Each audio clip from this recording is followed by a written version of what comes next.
what came out of it was that shippers are looking to brokers as the experts in their field, and they want to be challenged as to how they're currently doing business to find new ways to do business that's going to enhance their supply chain. So they're open to having those deep conversations. Obviously the broker having a conversation with the shipper as to how they're doing business, asking those right questions. But the shippers or that shipper is also expecting them to find out different ways to enhance that business.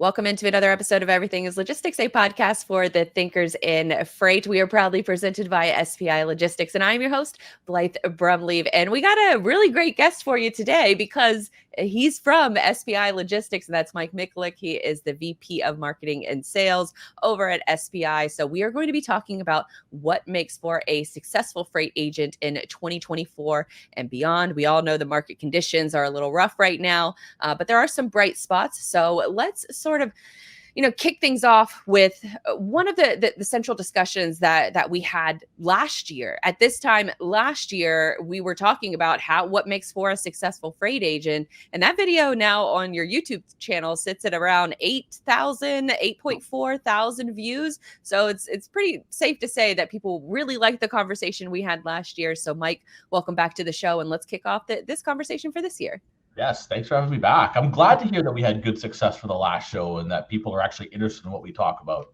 Yeah, absolutely. I mean, I think the success with this sponsorship, this relationship between me and you and SPI is that, we come at these conversations with a genuine curiosity and then genuine wanting to help. So that's my sort of initial sales pitch. So hopefully, folks continue to listen in. I promise it's not going to be too salesy. It will be one of those situations where we're going to cover a lot of the common questions that people are asking about becoming a freight agent, because I'm of the opinion that the traditional freight brokerage model that we've all known for the past 15 to 20 years is evolving into an agent first model. Now, I know other people will probably disagree with me when it comes to that statement, but how accurate do you think that statement is? I mean, obviously we're biased here, but it's one of those things where there is a legitimate movement from people who are working inside of a brokerage who want to do their own thing, who want to take their customers with them and build a book of business on their own. Absolutely. I think there's a lot of people that have an existing book of business, have the relations with their customers who would like to go out on their own and start it on their own. They control their own destiny. So I think there is definitely a movement towards it. I think there's sometimes the fear factor of people going out on their own and starting their own brokerage, and really at the end of the day, it's going to be what you kill is what you eat. So if you're not, you may starve for the first few weeks or the first few months as you start bringing your customers over. So there's that fear factor that people are thinking about. But I also think a lot of actual freight broker companies, so to speak, who have an employee-based model are very interested in the agency model. And we get asked quite a bit, like, how do you guys do it? How can we make this agency model work? And there's definitely potential with it. The challenge is when you have an employee-based model where you have your own in-house, salespeople, your own dispatchers, and you have your own books of business with the customer, and then all of a sudden you bring on freight agents that have their own customers. They sometimes view themselves as competing against each other, so those challenges. But I think people in general are interested in the agency model just because there's less overhead that you have to put in place in order to have people on board. Basically, you have no cost associated with it. You're only paying them for what they bring to the table. So if they're bringing business, everyone's winning. But if they're not bringing business, well, you don't have extra costs as a company associated to that agency. Which I would imagine is very, I guess, enticing for, an existing freight brokerage that's looking to, everybody wants more customers. So that's probably the easiest route for them to take, is to just bring on additional agents to increase their margins. But then to your point, and to a lot of points that I see, especially on the freight broker subreddit, which we'll get into some of those questions later on. But a lot of the comments around there within that subreddit is that, oh, well, if you go work as a freight agent and you go to another brokerage, then those customers are going to be called on by the in-house brokers. And so it's almost like you're competing with yourself. Yeah, I think that's a big question that gets asked of us when anyone is looking to come on board as a freight agent with SPI is, who owns the accounts? Are they my accounts? Are they your accounts? Are they shared accounts? Here's the thing. the freight agent model that we have in place, the agent that comes on board has his existing book of business. He has his customers. He has his relationships. They're his accounts. I don't make him sign a non-compete where I have control of his accounts. If he decides to leave, he can take his accounts with him. So that is one thing that is usually one of the first questions is, do I have a non-compete and who owns my accounts? And you know what? It puts a lot more pressure on the agency company. I mean, for instance, our company, with that type of model that the agent could leave at any time and take his accounts and go somewhere else, it puts the onus on the agency company to ensure that they have a strong stickiness factor. And that's a word Joe always uses. He goes, we need to ensure that we have a good stickiness factor with our agents so that they don't want to leave. So that means giving them support when it comes to sales support, helping them try to grow their business, working with them to find areas that they can enhance their business so they can streamline it to be more effective and productive. Giving them the best TMS system that you can give or that you can offer out there, giving them all these various tools that it makes them hard to leave because you know what, they're getting everything they need to be successful and we're all winning together. And I'm telling you, when we sell with our agents and we help them get a new piece of business or they're able to deep sell an existing piece of business, like the mental factor of how good you feel is just awesome on both sides. It's a partnership. And I find we've had good success with that because we've invested heavily working with our agents to help them grow and streamline their business. Now, I took a few different topics there, didn't I? No, I mean, you definitely like knocked off a few of my questions that I had later on, which is all about efficiency. So that's the world we live in. So I've heard you talk about different models before, and I'm curious if there's any additional ones. So you have the in-house brokers with freight agents model, then you have just the straight up freight agent model where you don't have any in-house brokers. Is there any other model to complement that or in addition to that sort of works out? Maybe sub agents, is that, a regular thing too? Sub agents are an aspect too. Like a lot of our agents, our larger agents will have sub agents where they'll bring on someone else who has a smaller book of business and they'll run under their agency and they'll work out a commission structure that's going to work for them too. So there's definitely options with that. I guess I see a lot of our larger agents have gone down that road where they bring on sub agents that work within the team and they kind of, they share the account or they'll each have different modes which they'll focus on within that account. It varies, but that's a model, definitely.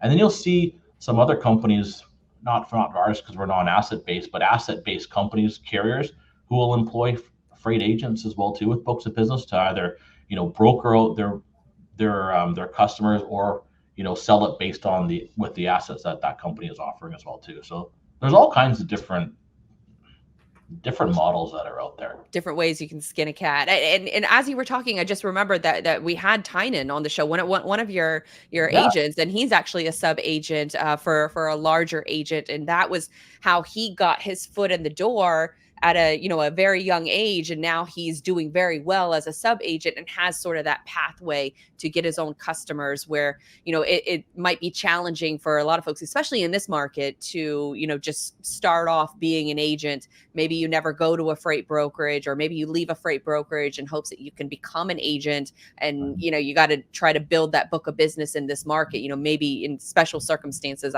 from what I understand, is where the sub agent model makes a lot of sense for them. It does. I mean, Tynan's, what an example that was, bringing somebody on just finishing school, was interested in transportation logistics, connected with one of our agents, worked with her on helping her grow her business and manage her business because it was a lot to handle. And at the same time, he's learned the business as well too. And he's slowly been able to get some of his own accounts that he's been able to pursue and work on. It's been good. It all boils down to the people that become agents having that right mindset. It's not for everybody. I mean, people think, I drive a truck, or I have, I've driven a truck. I understand, a lot of the customers that I'm delivering to. It's a mindset. Like, you need to have that entrepreneurial spirit. You have to be driven. You have to be hungry. You have to be relentless. It gets tough. Like, it's not easy. It's not easy. And you know what? Some people just, they give up too soon as well too. But if you push through it, it's a numbers game. You know what? You get one account, and then from there you get another account. You get another account, but it takes time. You can do well at it. Are you in freight sales with a book of business looking for a new home?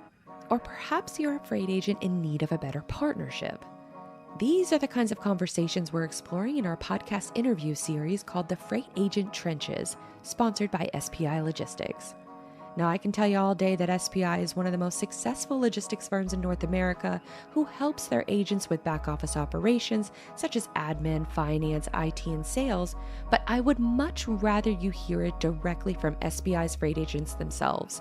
And what better way to do that than by listening to the experienced freight agents tell their stories behind the how and the why they joined SPI. Hit the freight agent link in our show notes to listen to these conversations, or if you're ready to make the jump, visit spi3pl.com.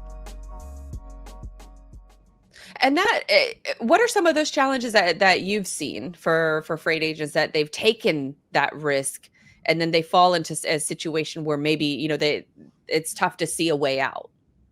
I think they give up too soon. They figure that, you know what, I'm gonna work really hard at this for a month, 2 months, and then I'm gonna start seeing some income that's gonna come in right away.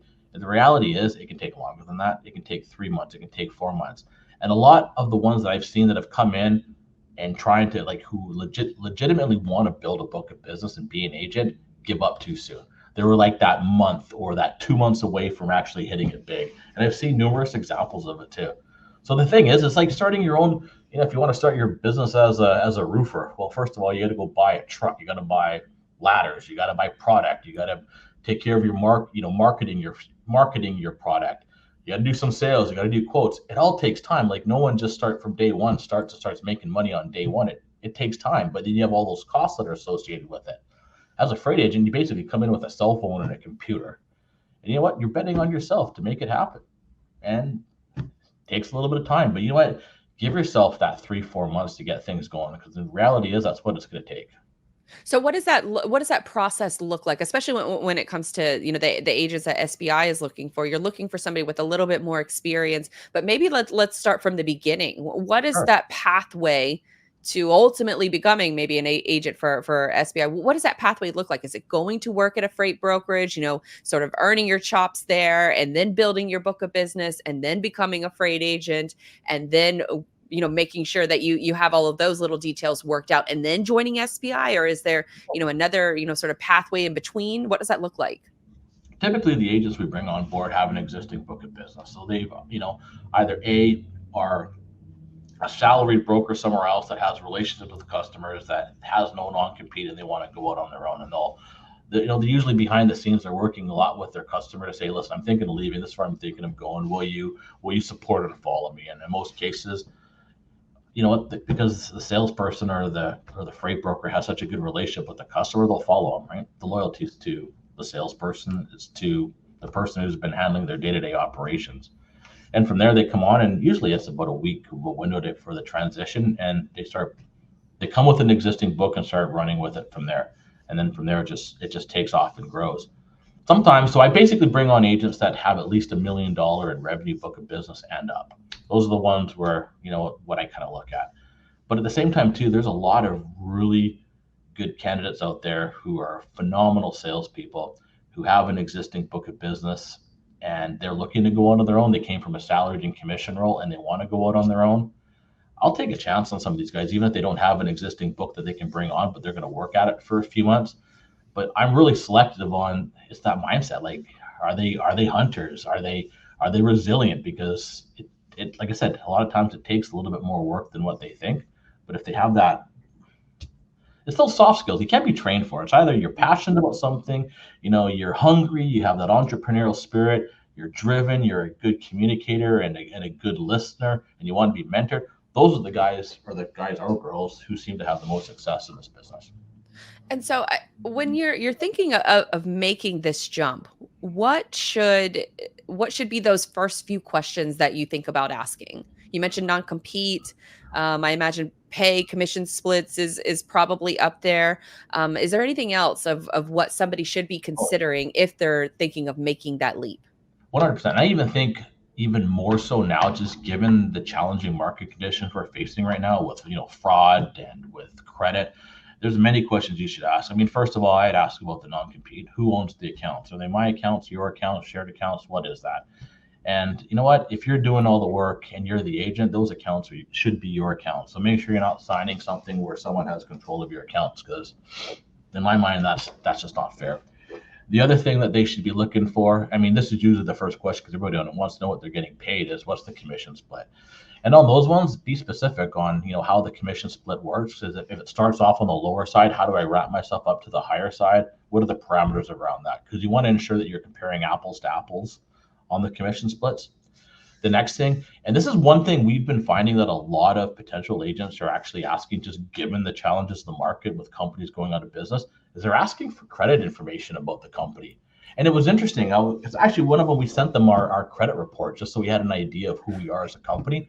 But I was impressed that he took the time to be like, okay, if I'm partnering up with you, I want to ensure that you guys are a stable company, that you have financial resources in place, and that you guys are financially healthy. And to be honest with you, I think it's a really good question to be asking now. Finding out how long they've been in business. What's their revenue? What's their profit? Over the last 3 years, what has been your growth scale? Like, how are you guys doing now in a down market? Asking those questions, I think, is important. The last thing you want to do, because taking your agency from one place to another, it's a lot of work. Like it's work. You're going to all your customers, you're resetting them up again. It's a big commitment, and you would hate to go and make your move from one agency to another agency, and the next thing you know, the company's got financial challenges, and you know what, they're no longer around, right?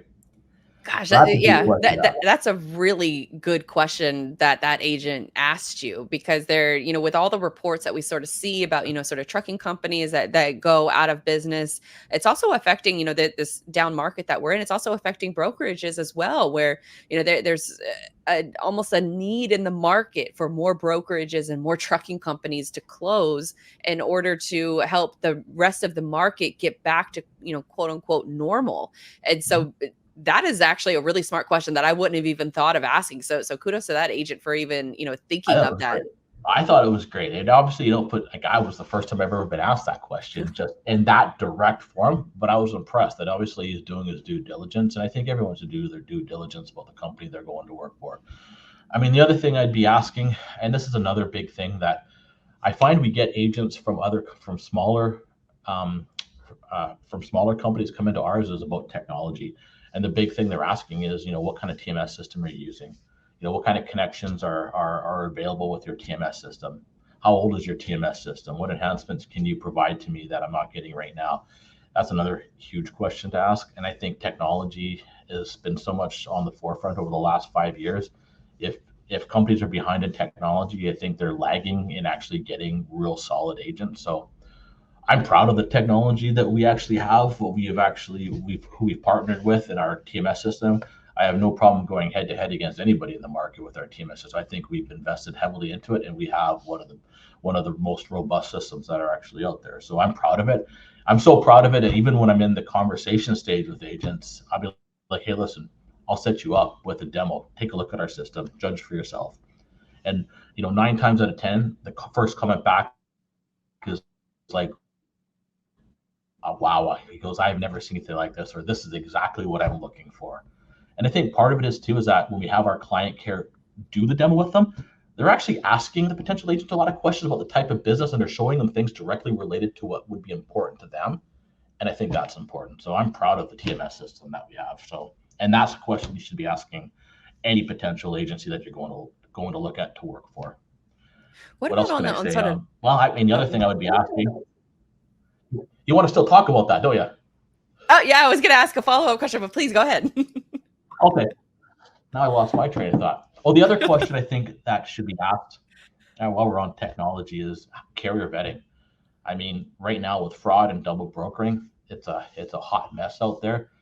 And you know what? I think if companies right now have not invested into the proper technology when it comes to carrier vetting to avoid fraud and double brokering, they're putting themselves at risk. And you know what? Fraud can add up pretty quick. I mean, you have enough claims against you, or lost loads or stolen loads. I mean, you have that aspect where it could sink a company pretty quick. So that's the big thing right now, is asking about the technology they're using for carrier vetting. And we made a switch a year. Actually, how long have we been on Highway now for? 6 months? Yeah, about 6 months. But we talked to Highway back when they were first promoting their product on carrier vetting, and it was the right tool for us to use. And yeah, there was little hiccups along the way as we got things going, but I'm telling you, that process has saved us so much headache when it comes to double brokering and the risks of fraud, and being able, because these guys are constantly looking for different ways to circumvent, the system and to try to screw out a broker. But I'm telling you, Highway's done a phenomenal job with trying to route out all that. So I feel very protected. And I think any agent that's looking at a particular agency should be asking what tools they have in place, what technology they're using for carrier vetting. And with all of these tools, that you mentioned, the TMS, you mentioned Highway. I'm sure a variety of other different software applications that a freight agent can use. Are these freight agents bringing their own tech stacks, or are they able to take advantage of maybe a combination of what SPI offers and their own tech stack? You know what? I mean, 99% of the time they have no tech stack at all, existing agents, and they're looking to come on board to a company that has the tech stack that they need to be able to carry out their business. In some cases, some agents have some specific technology tools, more so surrounded by, around their prospecting tools or the CRM that they're using to prospects. Those kind of tools they're using, and we look for ways to help, manage those within our network as well for them. Sometimes agents are working with really large customers where, it's all on a platform where all their loads are posted, and they may have some technology for scraping the kind of loads they want to work on. We've been able to try to work with them and integrate that, so it makes it easier for them to do it within our system. But 99% of the time, they're looking to come to a company that has the tech stack that they want. And really, as an agent, you're working on a commission split. Why are you interested in an agency model? You don't want to pay for your technology yourself. You don't want to pay for your MC number. You don't want to pay for all your insurance certificates. Like, you want to go with a company that has all those things, so you're protected. You can basically do what you do best, which is bring your existing book of business on, sell, deep sell, dispatch cargo, and find carriers. So by us taking all those other tools away from them, it gives them more time to focus on those revenue generating activities. And so I would imagine that those additional tools are those part of maybe the commission fee that they have to pay out, as far as their commission splits. Are there extra costs for this extra technology, or is it all included with being an agent at SPI? It's all included with being an agent with SPI. We work on a commission split, so obviously we're taking a portion of the commission, but in return, what are they getting? They're getting back office support from our client care team. They're getting, they're not having to worry about bad debt if their customer doesn't pay. I take on all that financial risk. So if our agent's customer doesn't pay or goes belly up for that matter, I don't go back to my agent and go, well, your customer went out of business. You owe us this back. No, we take on that financial risk. So that commission fee, which is a smaller fee compared to what the agent gets by quite a bit, it protects them. It gives them all those tools so that they can do what's best. And a lot of people, actually, this is an interesting story. Actually, you did interview Brad Clark at one time, didn't you? Mm-hmm. Yes, he was my first SPI interview, actually. Okay, I thought I was your first SPI interview. I probably he was the first freight agent. He was the first freight agent. But he ran a 3PL company as well too. And he found it was so hard for him to build his business because he was so focused on back office support functions, receivables, payables, dealing with whatever other challenges come up, that he found by outsourcing that to SPI, he was able to spend more time on revenue generating activities, and his business actually grew just based on that model. So I do think that for a lot of 3PLs that are smaller in nature, that are looking to expand in technology, well, technology is expensive, or they're looking to scale up their business, but what is cash flow they need in order to scale up their business with a lot of large customers. There's a value in them joining an agency. And they still can hold tight on, they built a company name, for instance. They can still use their name. No problem. They can still use their email address. We just become their back office support function as SPI. But yeah, there's ways to work around that too. But I've seen a lot of success with smaller 3PLs who finance themselves, want to grow, just didn't have the time, didn't have the support, or even, hiring a back office team costs money, that they found value in just relinquishing that and just becoming an agent and focusing on revenue generating activities. And I feel like you've already sold me, not just saying this, but I feel like no, not that I'm actually going to go do this, but it does sound enticing to go out there and have all of the risk and the questions and have that part of it answered, and then you can just focus on what you're really good at. The next question I sort of had was around like taxes, CPA, because you're when you're an agent, it's your own business, and so you have to worry about those additional, I guess, structures, because you're essentially an independent contractor. So is there any like sort of assistance in that regard when it comes to sort of the admin side of running a business, or is that really should be up to the agent to handle? I think in the States where they run off of 1099. Yeah, 1099. The same thing. They run off of 1099. You'll get a statement of earnings from us. You take care of how you're going to file it with, what do you guys have in the States there? The IRA or whatever it is. IRS. The IRS, whatever it is.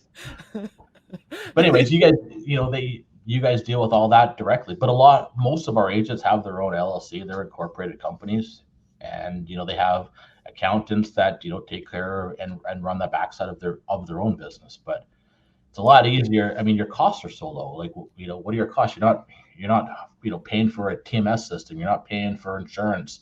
Like, all those things that's why you join us. Yeah. Pay for or invest in a CPA, so then that way you can do more of what you love and not get in trouble with the government owing a lot of money, because that probably is a danger of happening if you don't have a CPA or some kind of an accounting firm.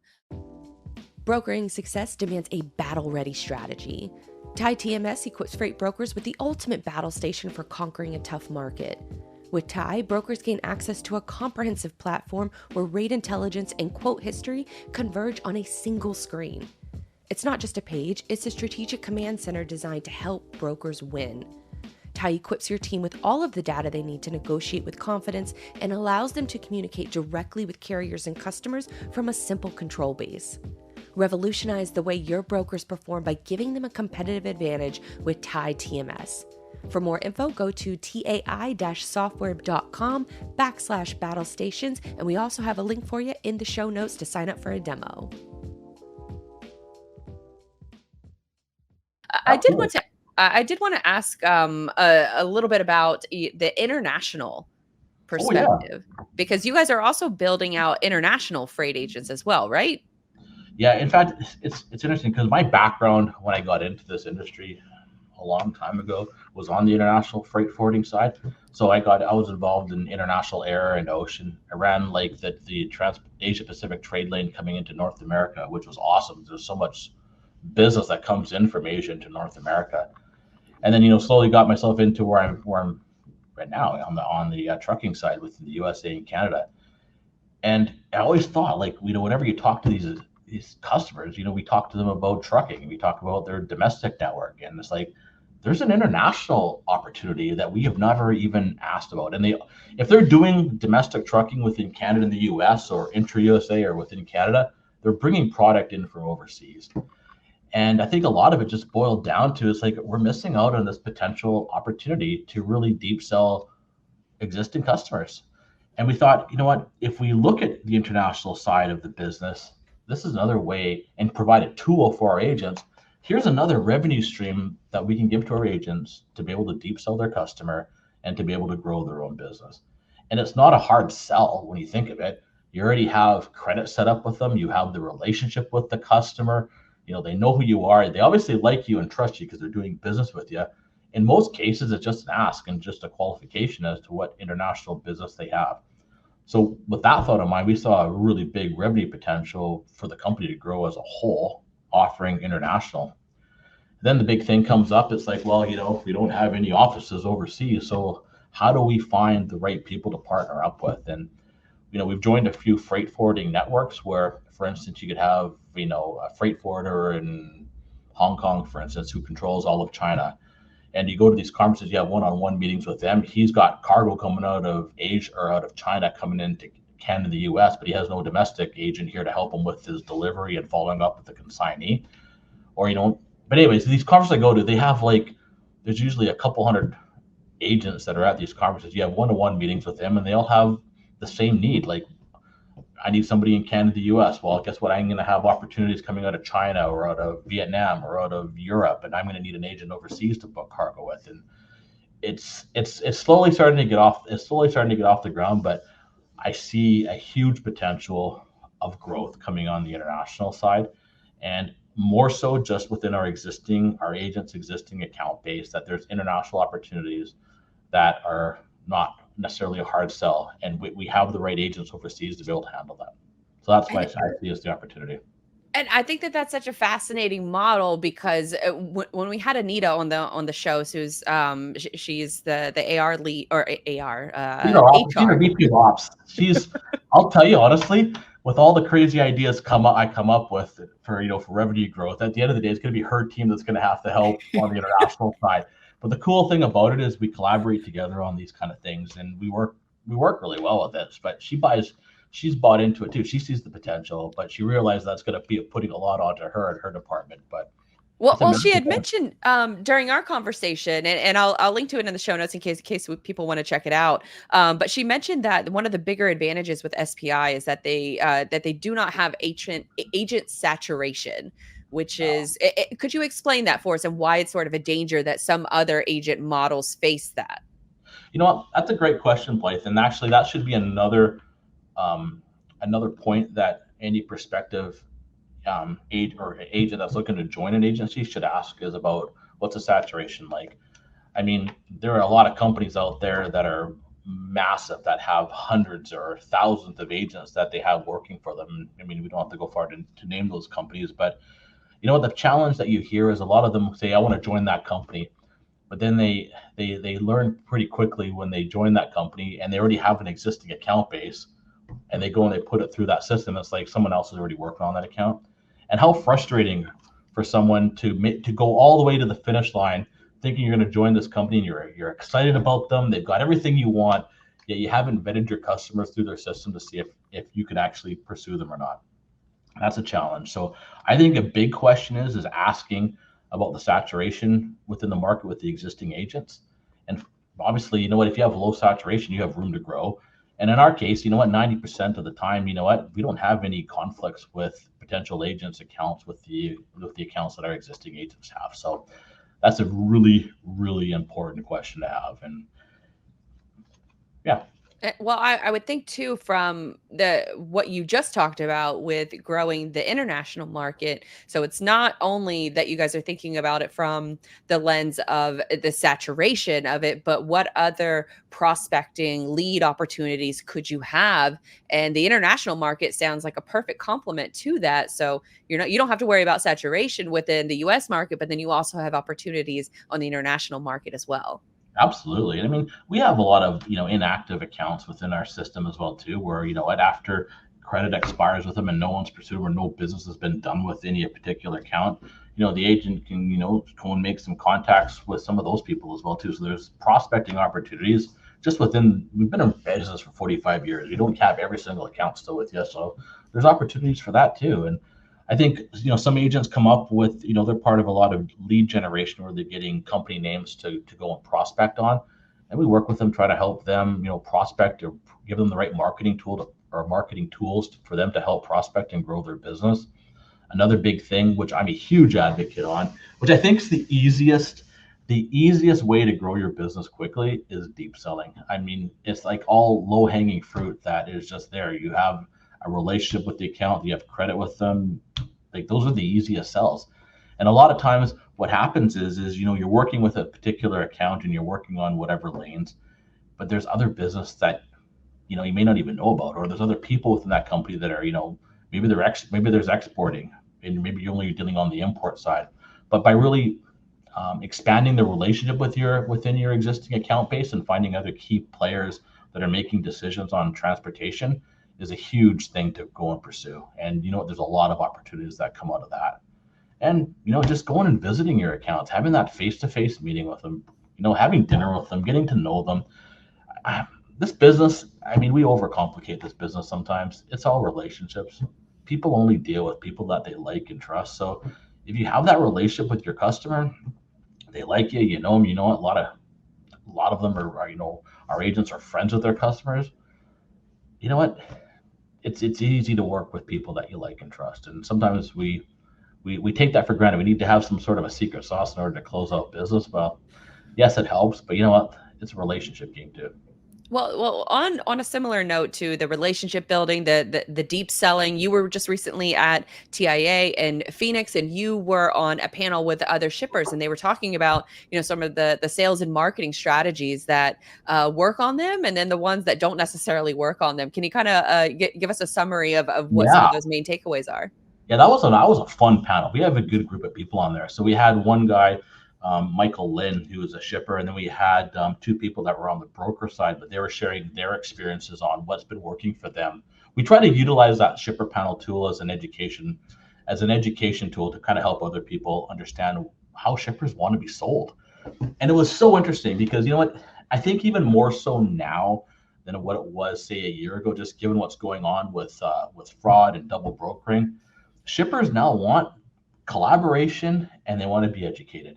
They what came out of it was that shippers are looking to brokers as the experts in their field, and they want to be challenged as to how they're currently doing business, to find new ways to do business that's going to enhance their supply chain. So they're open to having those deep conversations.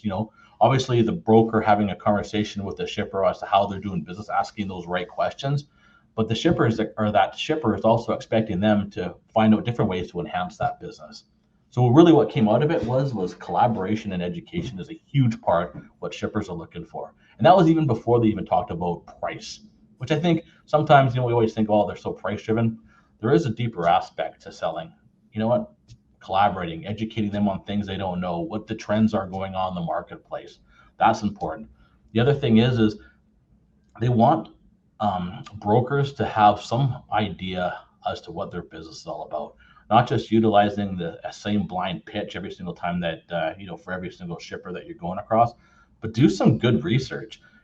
Check out their websites, understand where their offices are, what's their product, do some reviews on the company, do a deep dive into the company to learn as much as you possibly can. And a lot of times what you'll find success in too is if there's a specific lane or a trade lane that they're shipping on that is a strong trade lane for yourself, sharing that with them. They want to work with experts in particular trade lanes too. So a big thing is just educating yourself about the customer and going in there with something that's going to make you sound a little bit different, but you've taken the time to show an interest in their business. That was huge too. What does that look like, I guess, from a cold perspective? So say you don't know this shipper, you're trying to get, a foot in the door. Maybe you've done some cold calls, some cold emails, and nothing is really resonating. What does that, I guess, sort of relationship look like when you're trying to establish the connection between them two? Yeah, you know what? It's funny. One of our agents, I'm gonna probably blow this for how he said it, but he goes, when you send out emails, you know what? Your chances it take you 10 emails to have one that may reply to you.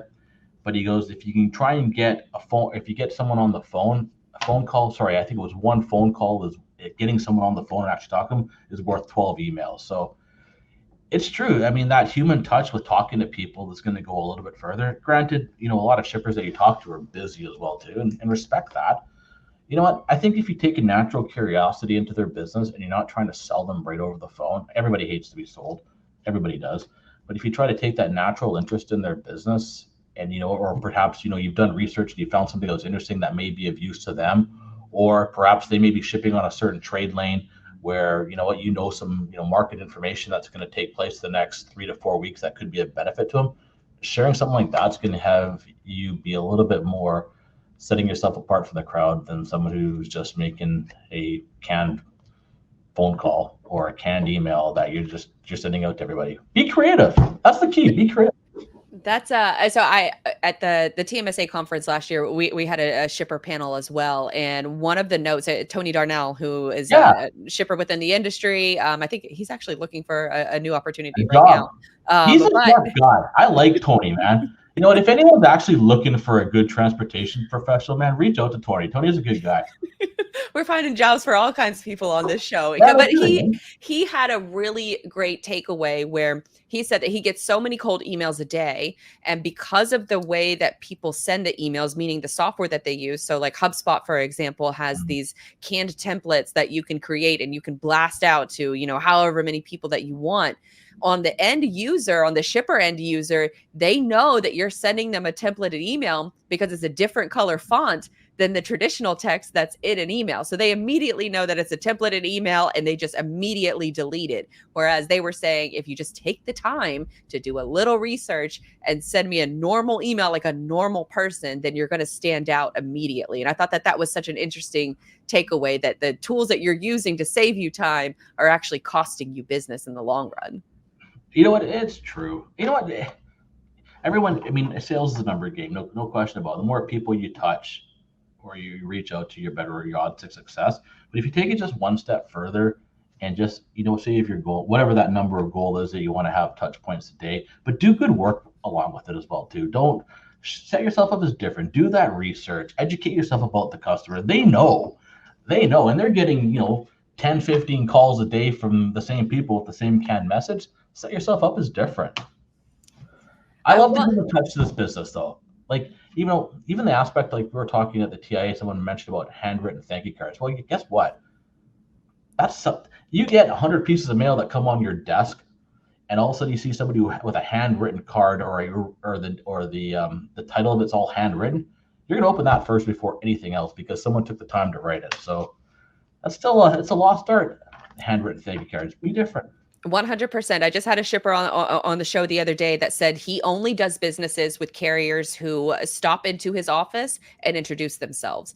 And he has worked with one carrier for more than 5 years because he randomly stopped in his office and introduced himself. And that's how he got the business. And that shipper in particular, he's like, I don't want to deal with all of the fraud issues that are going on. So I'm not answering your cold call. I'm not answering your cold email. It was the guys that walked into the office that I'm doing business with because I can look them in the eye and shake their hand. Yeah. I think that's great. It's true though.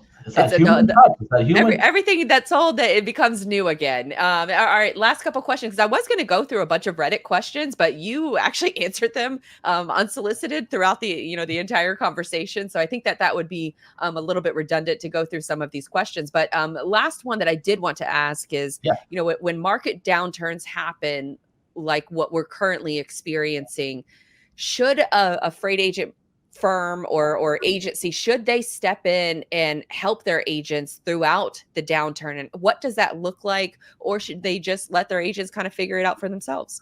No, that's a really good question too. I mean, obviously, the market's not the same as what it was 2 years ago. That's for sure.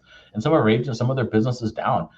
And that's where we've taken time to, chatting with our agents about their business and finding different revenue streams for them to be able to, to increase their numbers with either their existing accounts or just with new accounts too. So I think, of course, the company, I think we take a proactive approach to it. And I think every other company should take a proactive approach with helping their agents to continue to find different revenue streams for them to grow in a down market.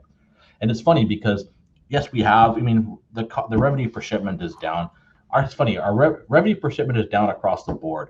Our load count as a company is like up 15%, which is shocking. So obviously that shows that our agents are, looking for different ways to grow their business, whether it's, focusing more of their time on new prospects or looking at ways to deep sell. That all those combinations have actually helped the load count as a company actually increase. And once the rate or the revenue rates go up for the trucking, for the trucking rates, all that stuff's just going to automatically grow up or grow as a company too. All right, last question. Where can folks? This was a great conversation, by the way. We answered and we covered a ton in this conversation. Right. But where can folks? With all the questions you had, I was like, oh my goodness, we're going to be forever.